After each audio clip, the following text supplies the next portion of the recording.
Most welcome all of you. चले guys आपके घड़ी के बज चुके हैं जस्ट 5 PM। सो फटाफट से आप अपने जीके की क्लासेस में आ जाएंगे। गाइज यहाँ पे बात किया जाएगा आपके पॉलिटी यानी कि इंडियन पॉलिटी से आपके रिलेटेड क्वेश्चन है। सो भारतीय राजनीतिक राज्य व्यवस्था पॉलिटी, यही आपके रिलेटेड क्वेश्चंस हैं। इसी के अंतर्गत क्वेश्चंस और बहुत ही इंपॉर्टेंट क्वेश्चंस होंगे। विदाउट सेशंस को स्किप किए हुए यार सेशन से जुड़ते रहेंगे और एंड तक देखते रहेंगे। चलेगा। सो फर्स्ट क्वेश्चन आपका होता है कि भारत के किस राज्य में समान नागरिक संहिता लागू है। वेरी इंपॉर्टेंट क्वेश्चन है। समान नागरिक संहिता लागू किस राज्य में? आपके हरियाणा में, गोवा, बिहार या फिर कर्नाटक। जी बिल्कुल, ऑप्शन आप सभी करते रहेंगे। देखते हैं कितने गाइस सही जवाब देते हैं। जितने भी साथी गोवा बता रहे हैं वो सभी साथी करेक्ट हो जाएंगे। गोवा बताने वाले सभी के सभी साथी का ऑप्शन करेक्ट होगा। यहीं पे गाइस नेक्स्ट क्वेश्चंस आपको देखने को मिलते हैं स्क्रीन पे कि राज्य के नीति निर्देशक सिद्धांतों के अनुसार किस आयु तक के बच्चों को निःशुल्क एवं अनिवार्य शिक्षा देने की आशा की जाती है। आपके 14 वर्ष। और ये जो सेशंस है यार, देखो हर सेशंस ये मत माना करो कि इम्पोर्टेंट है कि नहीं। मार्च का महीना चल रहा है, जो इम्पोर्टेंट है वो क्वेश्चन आपको सॉल्व कराया जा रहा है। इसलिए एक भी सेशंस का एक भी क्वेश्चन आपके लिए ऐसा नहीं है कि इम्पोर्टेंट नहीं है। इसलिए जो भी पढ़ाया जा रहा है पढ़िए ध्यान से, समझ रहे हो मेरी बात।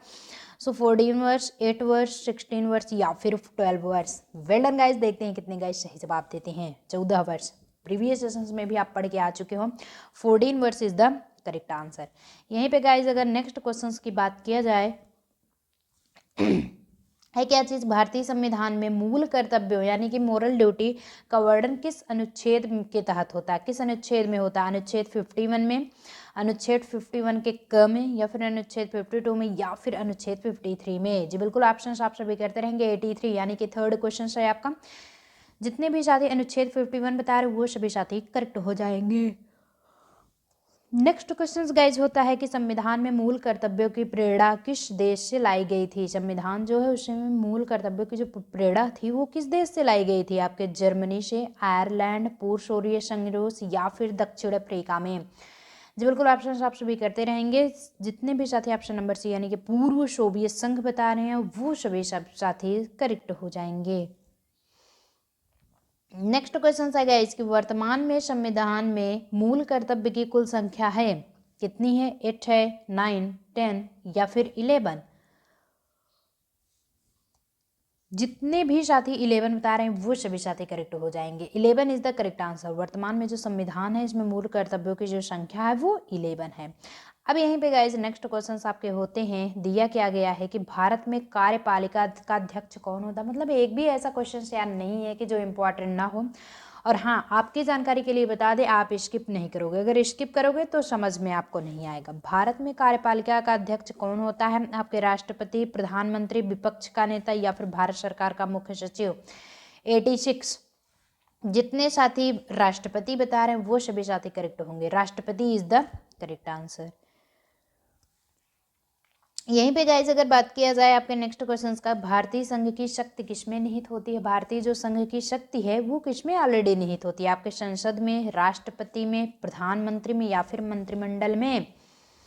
सो जितने भी साथी संसद बता रहे हैं वो सभी के सभी साथी करेक्ट होंगे। संसद इज द करेक्ट आंसर।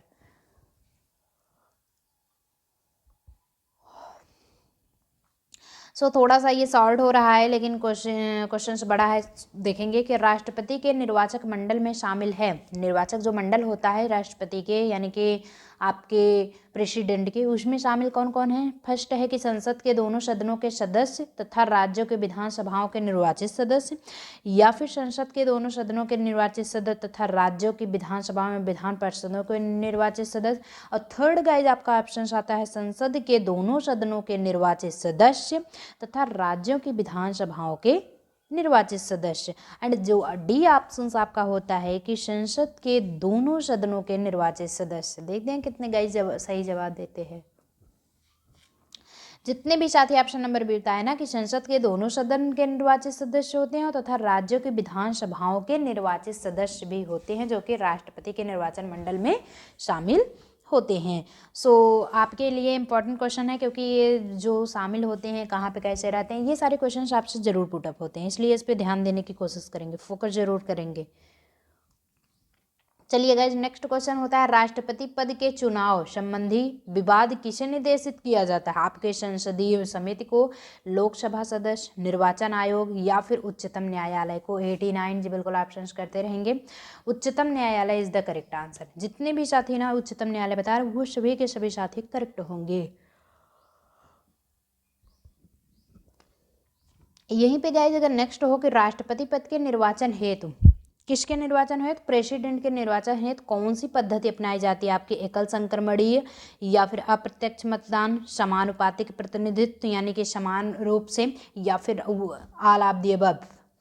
जी बिल्कुल यार, सब कुछ होता है ऑल ऑफ द अबव, यानी कि इनमें से सभी, उपरोक्त सभी। एकल संक्रमणीय भी होता है, अप्रत्यक्ष भी होता है, समानुपातिक भी होता है राष्ट्रपति पद के लिए।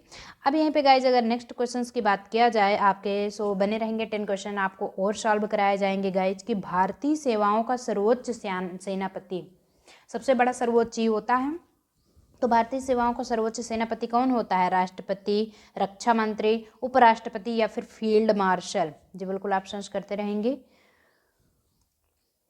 राष्ट्रपति इज द करेक्ट आंसर। जितने भी साथी राष्ट्रपति बताए ना वो सभी के सभी साथी करेक्ट होंगे। यहीं पे गाइज नेक्स्ट क्वेश्चंस आपके बात किए जाते हैं। 92 है क्या चीज? भारत के प्रथम राष्ट्रपति कौन थे? डॉक्टर राजेंद्र प्रसाद, एक सेकंड, डॉक्टर जवाहरलाल यानी कि जवाहरलाल नेहरू, वल्लभ भाई पटेल या फिर महात्मा गांधी। जो करेक्ट है यार वो सबसे पहले आपका निकल जो आ गया है बाहर, doctor Rajendra Prasad is the correct answer.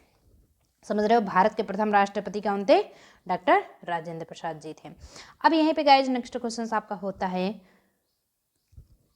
कि निर्विरोध चुने जाने वाले एकमात्र राष्ट्रपति थे। निर्विरोध, बिल्कुल भी विरोध से नहीं। आपके राजेंद्र प्रसाद, ज्ञानी जैल सिंह, नीलम संजीव रेड्डी या फिर एपीजे अब्दुल कलाम। 93 जी बिल्कुल ऑप्शन आप सभी करते रहेंगे। जितने भी साथी नीलम संजीव रेड्डी बता रहे हैं ना वो सभी के सभी साथी वेल डन गाइज, आप सभी के सभी साथी करेक्ट हो गए हैं। और जितने भी सही आंसर नहीं कर रहे हैं डोंट माइंड यार, आप लोग कोशिश करोगे तो आगे जरूर बढ़ोगे। नेक्स्ट क्वेश्चन है कि राष्ट्रपति पर महाभियोग का आरोप संसद के किस सदन द्वारा लगाया जाता है? आपके राज्यसभा के, लोकसभा, संसद के किसी भी सदन द्वारा या फिर उपरोक्त में से कोई नहीं। जी बिल्कुल 94 ऑप्शंस करते रहेंगे।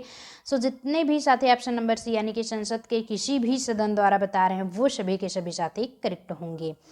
अब यहीं पे नेक्स्ट क्वेश्चंस की बात किया जाए कि कोई भी व्यक्ति राष्ट्रपति पद के लिए अधिकतम कितनी बार निर्वाचित हो सकता है? अगर वो चाहे कि राष्ट्रपति पद पे वो कितनी बार निर्वाचित हो सकता है, रह सकता है, कार्य कर सकता है।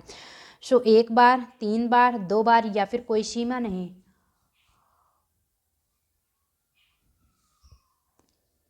जी बिल्कुल कोई सीमा नहीं है, राष्ट्रपति पद के लिए कोई सीमा नहीं, वो आयु के अनुसार होता है आपके ऑलरेडी।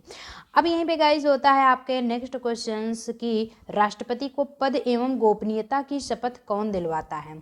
जब भैया आप राष्ट्रपति बनने जा रहे हो तो वहाँ पे पद और गोपनीयता की शपथ दिलाई जाती है कि नहीं दिलाई जाती है?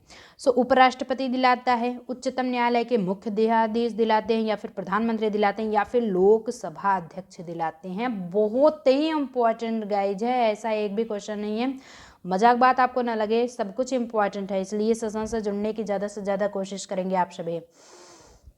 जितने भी साथी भी बता रहे हैं उच्चतम न्यायालय के मुख्य न्यायाधीश वो सभी के सभी साथी करेक्ट होंगे। उच्चतम न्यायालय के मुख्य न्यायाधीश ही राष्ट्रपति को पद एवं गोपनीयता की शपथ दिलाता है। अब यहीं पे नेक्स्ट क्वेश्चन गाइज होता है कि उपराष्ट्रपति के निर्वाचक मंडल में शामिल होते हैं कौन? सिर्फ राज्यसभा के ही सदस्य, लोकसभा के सदस्य या फिर राज्यसभा एवं लोकसभा दोनों के निर्वाचित सदस्य या फिर राज्यसभा एवं लोकसभा के सदस्य ही। 97 जो बिल्कुल ऑप्शंस करते रहेंगे। सो जितने भी साथी राज्यसभा एवं लोकसभा के अध्यक्ष बता रहे हैं सदस्य वो सभी साथी करेक्ट हो जाएंगे।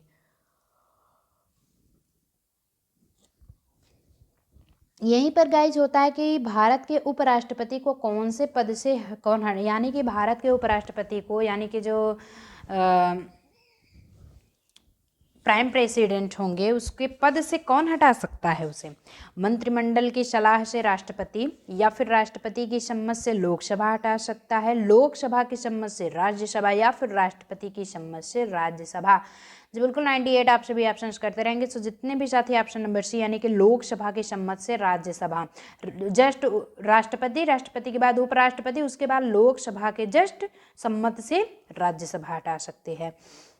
अब यहीं पे गाइज नेक्स्ट क्वेश्चन बात हो कि राज्यसभा की बैठकों का सभापतित्व कौन करता है? आपके राष्ट्रपति, उपराष्ट्रपति, प्रधानमंत्री, या फिर राज्यसभा का उपसभापति।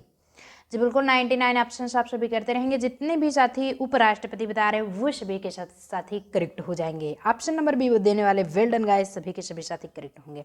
एंड लास्ट क्वेश्चन होता है कि किस एकमात्र उपराष्ट्रपति की मृत्यु पद पर, किस पे? मृत्यु पद पर आसीन रहती हुई कृष्णकांत, GS पाठक, BD जत्ती, या फिर मोहम्मद हिदायतुल्लाह। जी बिल्कुल ऑप्शंस करते रहेंगे। Krishnakant is the correct answer. किस एकमात्र उपराष्ट्रपति की मृत्यु पद पर आसीन रहती हुई? Krishnakant. Krishnakant is the correct answer. So अभी जस्ट आपको जाना नहीं है, थोड़ा सा एक मिनट इन्फॉर्म सुन लीजिए। आपको 7 PM पे जस्ट आ जाना है। रीजनिंग की क्लासेस आपको पढ़ाई जा रही है 7 PM पे। ब्लड रिलेशनशिप आपका चल रहा है, 2-3 दिन का और क्लास होगा, बाकी खत्म हो जाएगा वो। और साथ साथ ये भी बता दें आपके कि आपका जो है ये मेन इंपॉर्टेंट होता है कि आपका टाइम जो लाइव सेशंस पता है ना, कंफर्म है ना? पता हो डिस्क्रिप्शन बॉक्स में जो नए गाइस हो जा करके देख लीजिए। और बाकी आई बटन पे स्टार्टिंग में ही मिल रहा था, बाकी प्रीवियस सेशंस भी आप देख सकते हैं। सो सेशंस कैसा लग रहा है ये भी बताते चलेंगे, और सेशंस को ज़्यादा से ज़्यादा शेयर हम सब जरूर देने की कोशिश करेंगे। सो आज के सेशन में बाय, मिलेंगे नेक्स्ट सेशंस में ऐसे इंटरेस्टिंग वीडियो लेकर के। Till then all the very best.